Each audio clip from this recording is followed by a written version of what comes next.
रोटी तकारी दिहली औरी अचार संगे पनिया। रोटी तकारी दिहली औरी अचार संगे पनिया। लग गईली आग दही में मांगे लगली ऊपर से चटनिया।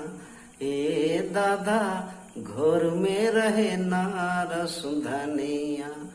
हे दादा घर में रहे नार सुधनिया।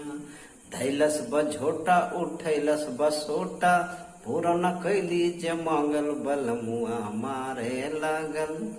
बलमुआ मारे लागल।